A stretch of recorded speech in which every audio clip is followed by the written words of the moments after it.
Hello and welcome. So a while ago I mentioned my disinterest in the high score because all of it is based on who grinds the longest. There is little to no attempt to try to keep a high score based on individual skill, although some of it may take a bit of skill because I'm not 100% knowledgeable about every single skill and activity on the high score, but the majority is just based on who grinds out the longest.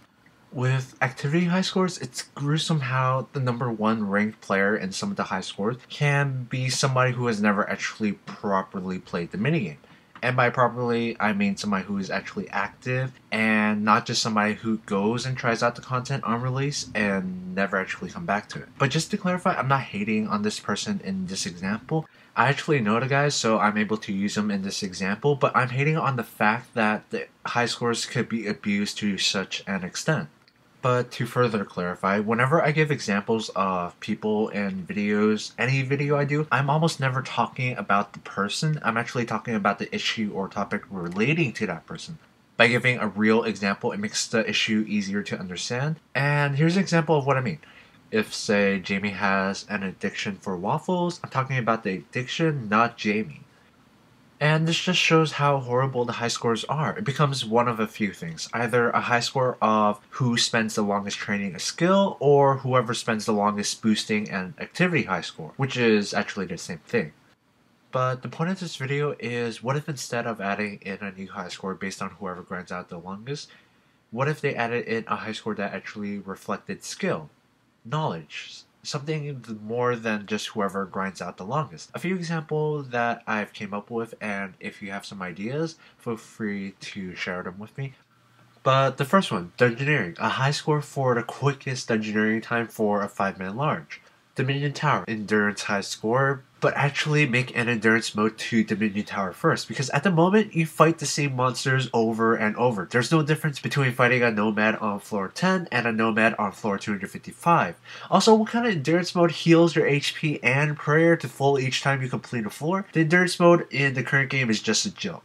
They can do the same for Clamor mode, although I like Clamor mode at the moment better than Endurance because it actually limits your character. It doesn't let you use Prayer for one, which, if it gets replenished every single time, you can just soul split every damage you do. Then what about God Wars? With the new hard mode God Wars that they plan to release in April, they could do a step better rather than just a bland update where they're just fighting a tiny bit stronger version of the current God Wars general. They could make a high score of where it logs your highest floor or wave, whatever they want to call it, a single person has completed, but have it so that each wave gets progressively more difficult. Because when you realize you could kill the normal generals now with no food or prayer pots used, there's like, where's the difficulty in God Wars now? What about the fastest wave 1 to 10 Barbarian assault record? Not counting the lobby time, of course, because that's not actually in-game. But what about the fight Cauldron? Now, I was really disappointed when I heard that this was only a training area and how little was done, because when it was advertised as endless waves, did they not think they could do further with that? I thought it'd be cool if you log who gets to the furthest wave, but it doesn't even do that. They could do a fastest fight cave, fight Kiln Highscore, which they could have done on release if anybody thought of it. Because initially people were doing maybe kilns, like average people were doing kilns in maybe 2 to 3 hours. And if there was a high score, you would see people were completing it in 30 to 40 minutes. And that would clearly show that they knew something that most people didn't. They could do a high score for most tokkul earned in the fight pits. Now, I'm not too sure about this because since it's based on the total combat level, it would be kind of hard to do because the only way to top it would be to have a bigger event. They could do one for Trouble Brewing. Does anybody still play this? So some of these does have its own problem, which is why I'm being pretty vague, such as some of them have level bracket issues, because clearly a level 138 has a clear advantage over somebody who's level 100, which was one of the problems with the duel tournaments early on. But what's wrong with having a competitive high score that requires skill? We already have numerous high score based on whoever spends the most time training a skill. What about a community event high score? Community events are held quite often by Jagex. There could be bi-monthly competitions with a high score associated with Jagex official events.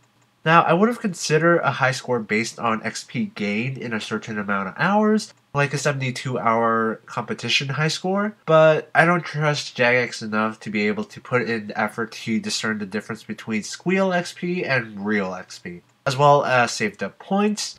So that's pretty much it for part 1. In part 2, I'll discuss a bit on how having a high score based on whoever spends the most time promotes an illegitimate high score, leading to pretty much everybody on the top page to be primarily rule breaking in one way or another, as seen with the release of RS 2007.